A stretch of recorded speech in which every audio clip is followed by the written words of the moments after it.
Predictable podcasts. There's a million of them out there, babbling about the same old boring stuff. But trust me, my friend, this is not one of them. This is Diary of a Bald Man.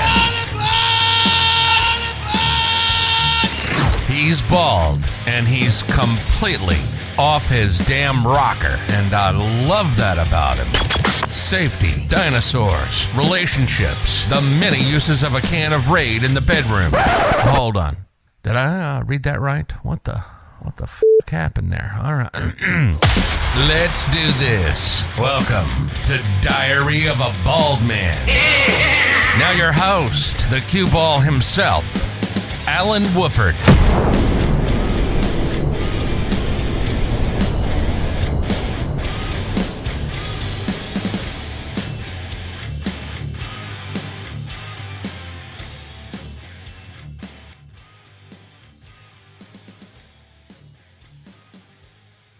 Hey, today's recording date is March 13th, 2022, and you're listening to Alan Wooford on Diary of a Bald Man.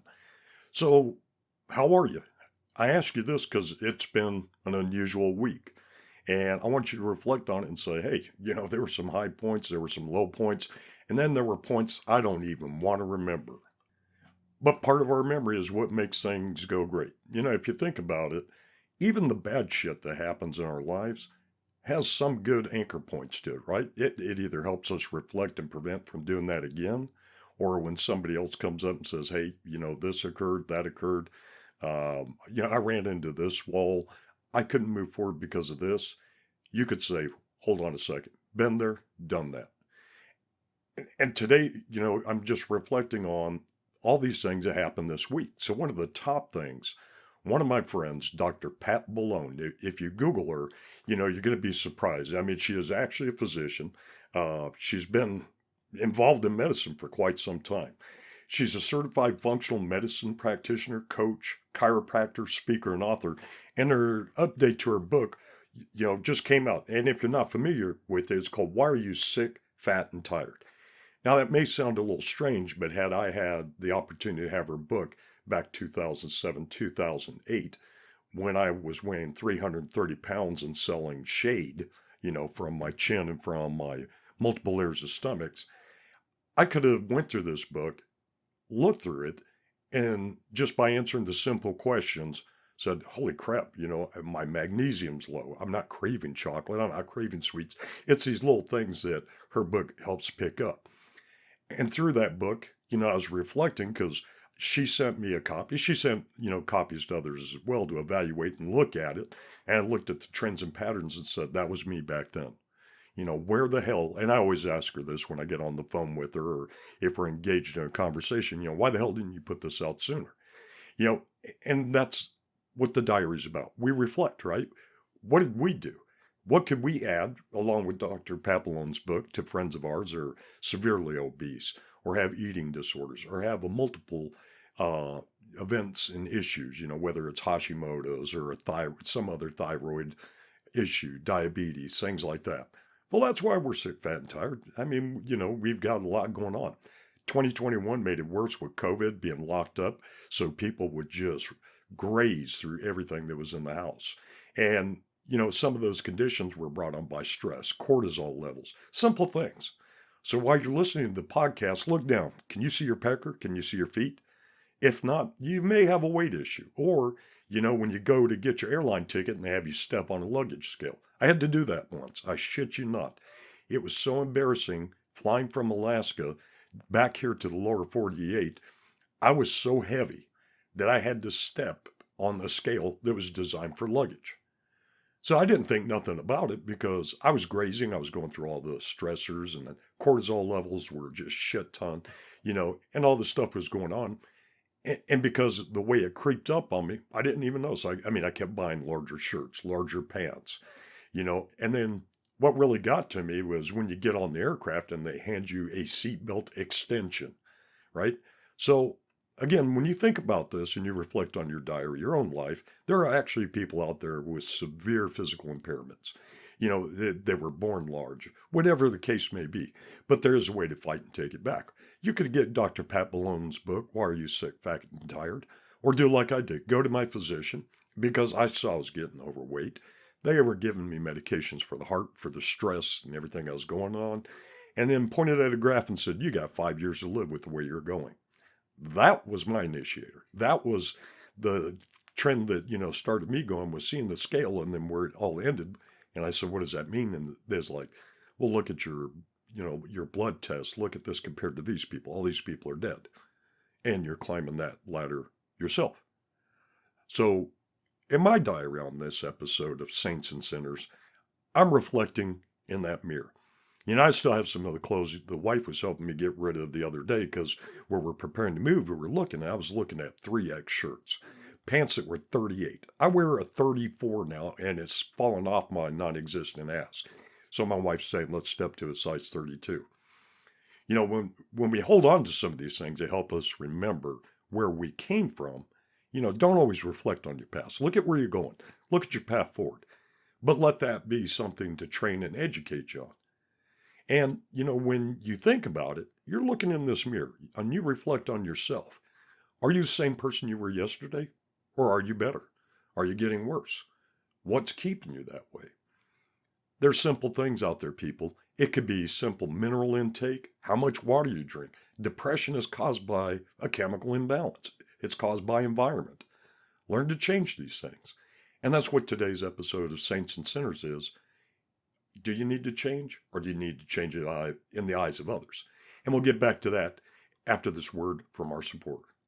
Hello, you're listening to Alan Wooford on Diary of a Bald Man. This episode is powered by Josh and Lori Philpott, the owners of Crater City Inc. in Middlesboro, Kentucky. Visit them on Facebook or cratercityinc.com. While Alan can and does cause trauma to your mind, Josh and Lori can add art and beauty to your life and body through ink therapy and body piercing. Once the ringing between your ears has stopped and you've recovered from the bald man's rambling, go to mindandconstantmotion.com and submit your comments or suggestions. Now, sit back, shut up, and enjoy the show.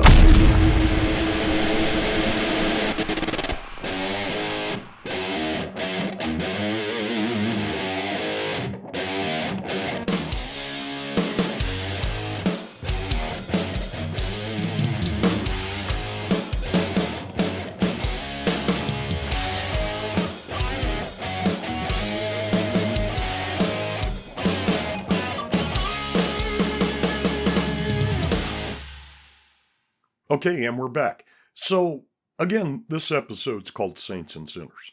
So, to get you into the mindset, we were talking about Dr. Pat Balone. I'm not calling her a saint. I'm not calling her a sinner. Yeah, I'm not judging anything. But think about this. I'm going to give you a couple of names. And what's the first thing that comes to mind? Now, some of those that have theological backgrounds or higher education in the histories of, people that impacted.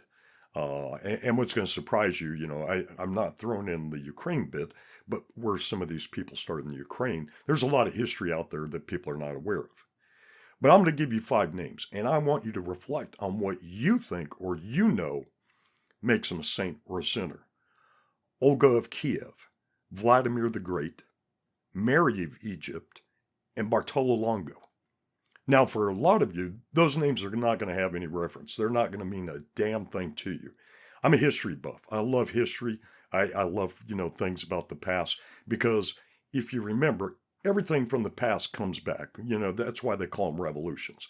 They're bringing up old standards, old ideas, old cultures. We try to get engaged and get involved with these things. But one of the things that may surprise you is, as famous as these people are, they were just as infamous prior to what they're known for now. And a lot of people never think about that. They think about, people that are impacting the environment. I mean, they're thinking about people today that are on TikTok, right? You see all these people on TikTok. My wife uses it. She loves it. It's a great way for her when she's into crafting or some of the stuff she does for her business. She'll connect with other individuals of a like mindset, and get her head wrapped around a new way to process a shirt or a new way to work on a cup. But on the other side, the dark side, other people say, well, TikTok is for people that have, basically low self-esteem, or they thrive for attention, or they thrive for this. And that's that vision that they have. It's not a reflection. They just go in and they judge these people based off the items that they put up. And let me tell you, I watch a lot of them with my wife. She shares a lot with me, and they're funny as hell. And some of them, it's just a great way. Not everybody's going to get on YouTube and look up videos on how to do embossing or how to do vinyl or do the things that my wife and her sister and her family business truly enjoy. And so they get in, these young ladies or men. There's a lot of men out there. If you're interested in hobbies, woodcraft stuff, TikTok's got it. But what they see in between is TikTok, through an algorithm or something, I'll throw up something similar. Maybe a person with similar interests, it's got the same music, whatever it is. So when people are viewing this and they see it, they're like, wow, all that girl's doing is dancing with their tits out, saying, oh, I like older men, or oh, I like bearded guys, or oh, I like this, or oh, I like that. And their very first thing, instead of considering that, like others, they're just sharing something to cheer you up, they're just setting something out there to make you laugh or to enjoy, they're being judged. It's like, you're a hoe. You got your tits and ass out there, you want attention. Well, everybody wants attention. Everybody does. I do. My wife, my friends. There are some people that say, oh, I don't like that. I think this is wrong. And again, they're not reflecting on themselves. They're looking at how they are, and then they're throwing that onto somebody else. They're a damn sinner. Fuck them. One of the things people have to stop doing is worrying about what other people think about. These people on TikTok, YouTube, whatever it is, whatever medium you choose to listen and enjoy, like the wife and I do. Yeah, I see some of these videos, but I'm not sitting there judging, saying, well, that person's seeking attention. That person's doing this. Because, like it is with any sinner or saint, we've all done something wrong in the eyes of somebody else, right? And again, that's not a reflection on us. That's their interpretation of what you say or I do, or the things that go in. They talk about, well, if you do this, you're paying it forward, for somebody else. Because if they view you doing it and they're of a person of a like mind, they're going to do it too. They're going to stop a moment of help. We do this in safety all the time. I'll go into a client's facility and I'll be like, holy shit, I don't know how there's not, half a dozen amputees, more fatalities and stuff like that. But when you're in that mindset, when you're in that environment all the time, you don't see the things that outsiders see as hazards, or outsiders see as being, oh, I need attention, I'm starving for this. Because they're living in their world, and these are the way the things are around them. We can't judge based off our history or our past. So when I mentioned the 5 individuals, and all this is coming back around, everybody saw these 5 individuals as bad. Olga of Kiev, she was a murderer and a cold-hearted torture turned saint. She went in and wiped out hundreds, maybe thousands of individuals because of what they did to her family. Vladimir the Great was forced to run from his country and then returned and killed his own half-brothers to go and bring his father back. His father was killed. He went out, he knew what he wanted, and back then the only way to do it, because when he tried to negotiate, that didn't work. So Vladimir just went bad. He went completely rogue. Mary of Egypt, was a prostitute from the time she was 12 until she was 29. And most of the time she didn't even get paid for it, according to history. Not that I know personally. I'm not judging, I'm not saying. But the people that knew her was like, hell, she was a seductress. When she took a boat to go on a pilgrimage, she seduced the entire group on the boat, according to historical records. Then, when she tried to enter the church, when she got to where she's going, she physically couldn't do it. It was like there was an invisible shield. Something prevented her from going in. And then Bartolo Longo. Bartolo, this dude was out there. He was a satanic priest. You're going to have to look him up. But what all these people did, whether they murdered, executed, raped, pillaged, plunder. Mary was a prostitute. She attempted to seduce everybody. So when you're thinking about all these people that you're thinking starving for attention, that are throwing out their tits and ass and whatever, trying to seduce and all, think about Mary of Egypt. Because the one thing all 5 of these people now have in common is that they are saints. So the person you're judging when you're looking at that YouTube video, when you're looking at that TikTok, when you're looking at these things, you don't know where they came from. Mary of Egypt had to leave when she was 12. So imagine back then, you had a lot of dysfunctional households compared to today's standards, right? You think they didn't have this, they didn't have that. What were they left to? Their own devices, their own ideas.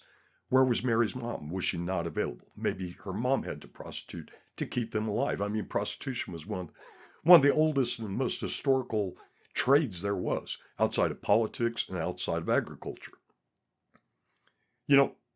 When we're reflecting on ourselves, are you prostituting?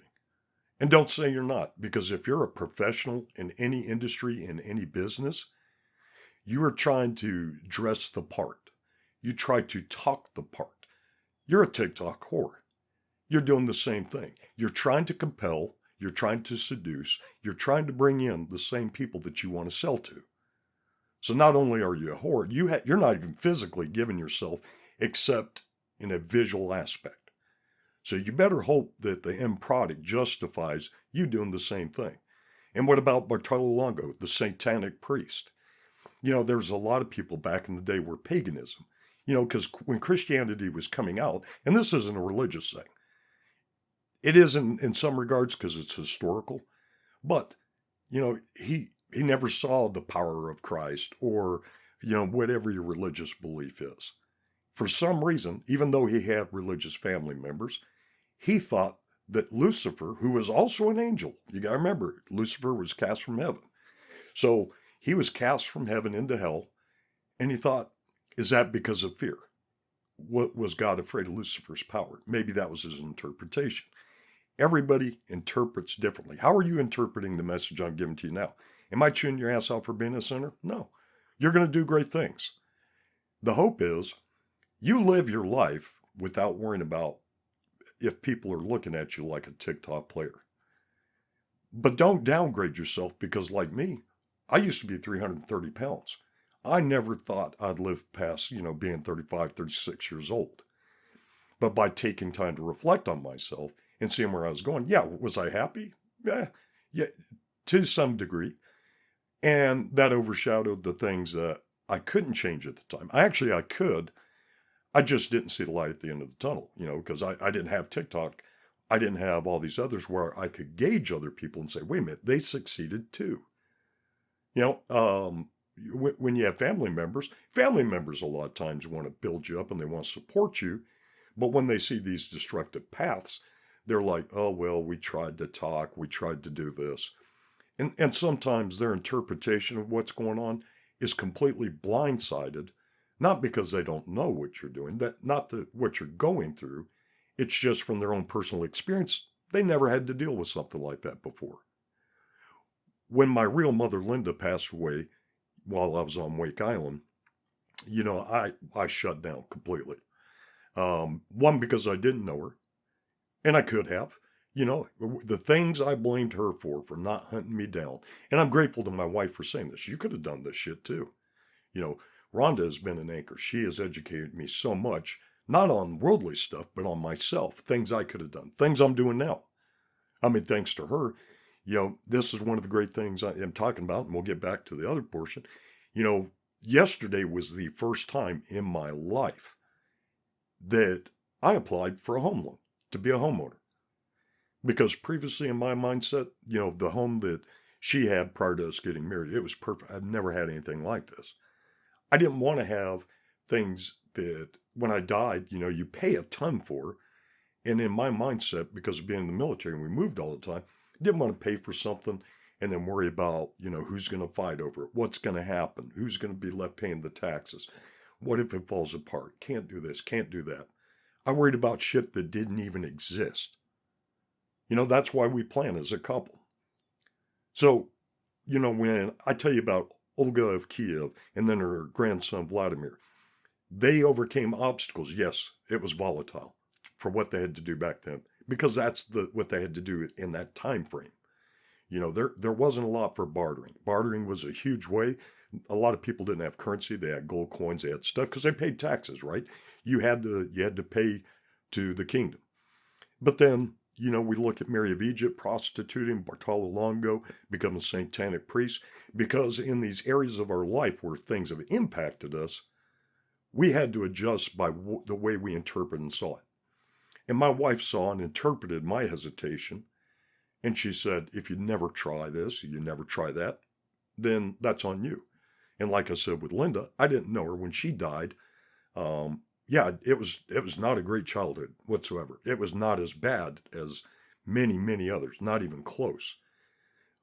But it's the things we do or don't do. We can all be saints.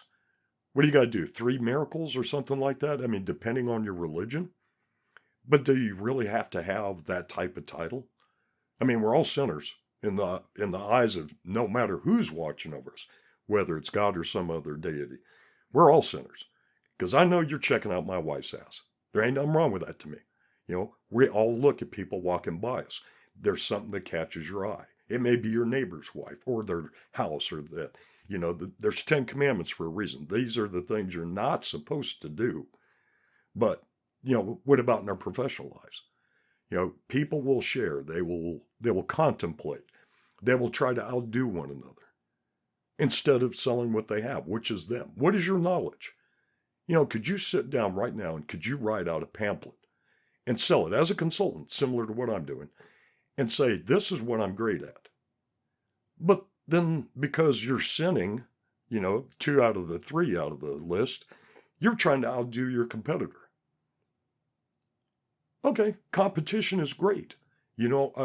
It's good when people have a choice because everybody views things in a different perspective. Hey, I'm going to go with Alan because I like the way he teaches. Another client will say, I like Alan, but he doesn't know shit about DOT. He doesn't know shit about, this type of ergonomics. No, I'm a great safety. I'm a great trainer. I'm a great consultant. I get good feedback. But when I come to something I don't know, I don't understand, I'm not going to sin and say, yeah. And then 10 minutes later, I'm Googling the shit out of, how do I do a respiratory test?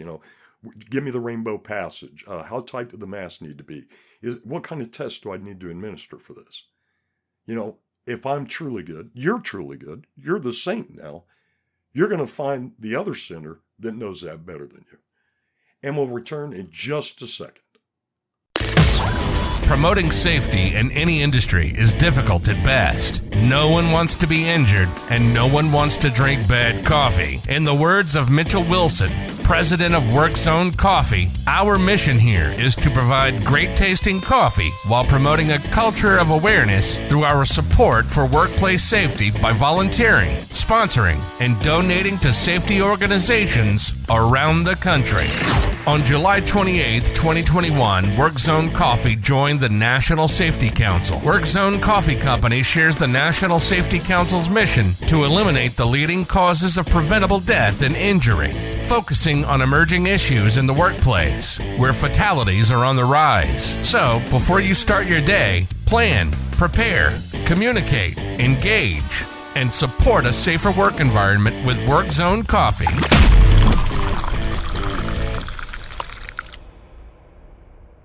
There's sinners and saints in everything.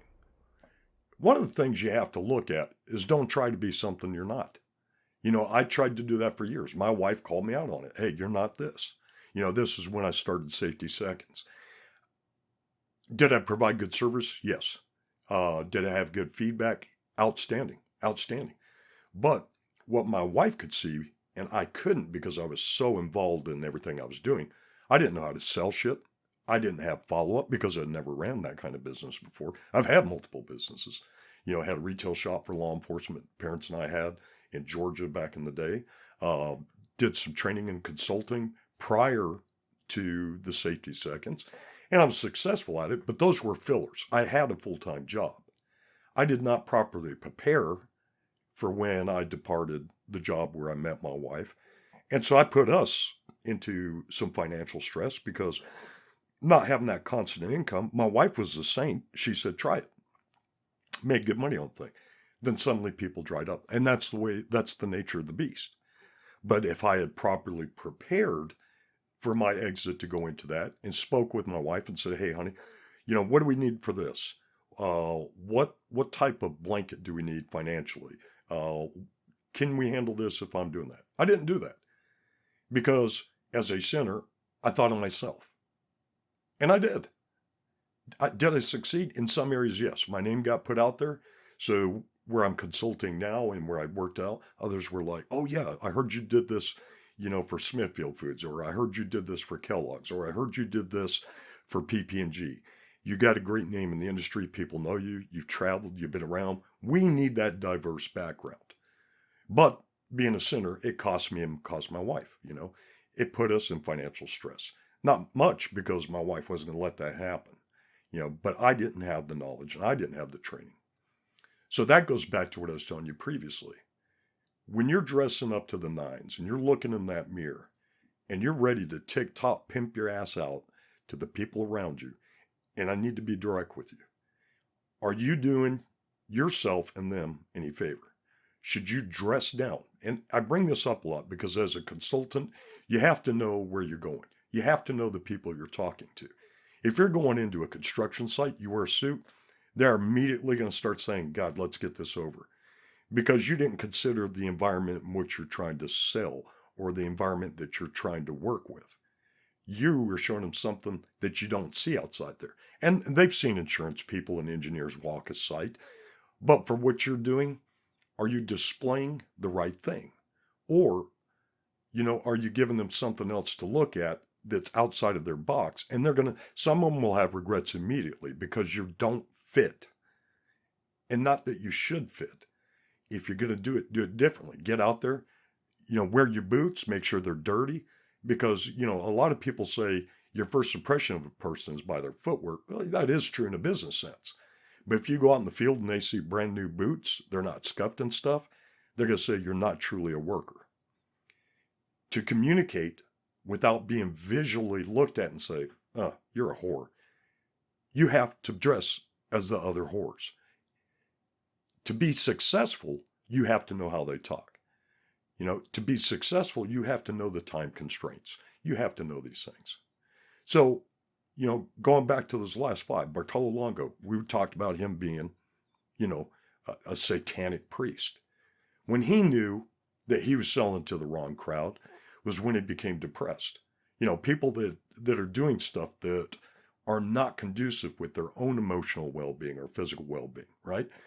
Dr. Pat Balloon's book's not going to help you with this. But when you see you're becoming depressed, you're becoming malcontent, you're having trouble communicating and stuff, I'm not saying it's Lucifer. What I'm saying is you're in the wrong environment. You're going from saint to sinner because if you keep doing the same thing over and over and it has no positive results, you're sinning. Yeah. You got to be happy. There's some freaky shit out there that make people happy. But are you hurting someone? If you're into nudism, stuff like that, okay, that's because you're comfortable. And I bring that up because people that were downplaying, the TikTokers that were talking about, hey, go out and do this, go out and do that. Get outside of your comfort zone. Sometimes you have to. But remember what happened to Bartolo Longo. He kept pushing this because he thought Lucifer was an angel just like everybody else. And he was resistant to that change. But then he saw when he started to degrade and people around him degrade and things happening, it was time for him to go a different way. And he did. He's a saint. Look it up. I don't want to look on the internet and see your name where you went to prison and then you found the Lord and you came out and did all that. It happens. Some people, they have to be encapsulated into one area due to the things they're doing before they see what's going on. You don't have to. You don't have to TikTok. Look in the mirror. What do you see? If you're not happy with something, I'm not saying go get Botox, go get stuff like that. You're supposed to get old. If it makes you feel better, do that because that's what's important.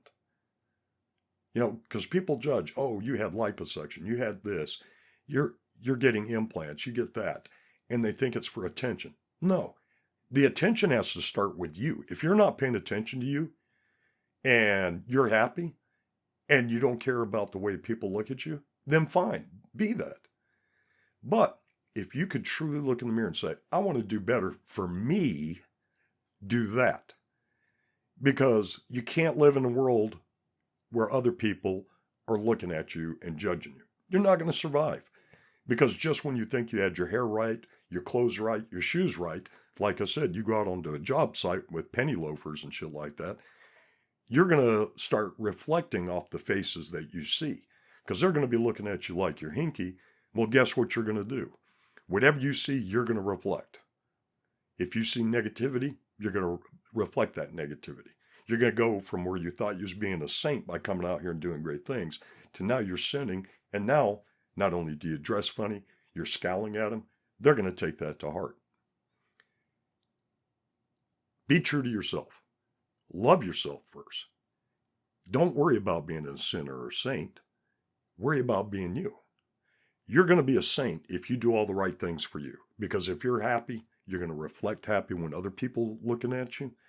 If you're smiling, because you're content, because like with my wife, she'll go out and she'll go shopping and she makes sure she looks good because that's what she's going to reflect. If people go out and they're in a bad mood and they see her and they go, wow, you're beautiful. That changed their mindset. They went from being in a negative aspect to seeing my wife who took the time. I'm just going to the store. I'm going to look good for me, but it always brings back positive vibes because people like the fact it's like she took time for her. She may just be going to the dollar store, Walmart, but she's not going to go out and look bad. We see it all the time, all the memes about the people at Walmart. Is there times when you need to run out to the store in your pajamas? Sure. I mean, there are times and you got to run out. And it's like, I'm not going to worry about this. My focus is getting this or getting that. But one of the things I love about my wife, she is truly a saint. Now, I'm not saying she's not a sinner. I'm not looking at her like that. But when we have people come over, she's a student, she's a worker, she's got all this other stuff going on. But she always takes the time to straighten up. So when people come in, they feel comfortable. They can see our crafting stuff. They can see our things. They see our pets. My wife's not worried about that. She's not worried about appearing to be something. She wants them to know you're number one in our household. We want you to be comfortable.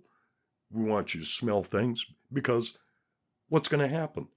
That reflection of happiness, that reflection of, wow, they did this for me to come over. Our friends, our family know we're busy.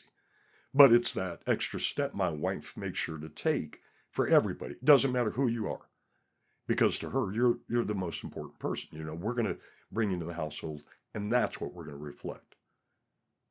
This is Alan Wolford, the sinner, reminding you to plan, prepare, communicate, and engage. And thank you for listening to today's show. And as you go out and as you start to turn the dial, please don't turn it to country music. I don't want you crying. You're going to be crying from this already, from all the reflection. What you see is the most important thing. What others see is the best that you could give them. Go out and be happy for yourself. Thank you for listening. You've been listening to The Diary of a Bald Man. How do you feel? A little dizzy? Maybe a little nauseous? That was one hell of a ride, I know. It's our passion to make you feel as uncomfortable as possible. We hope you've enjoyed the show. We know we had a blast. Make sure to like, rate, and review the show. We'll be back soon, but in the meantime, Google Alan the Safety Guy. You'll find all the socials there. Connect with us, or else. See you next time on Diary of a Bald Man.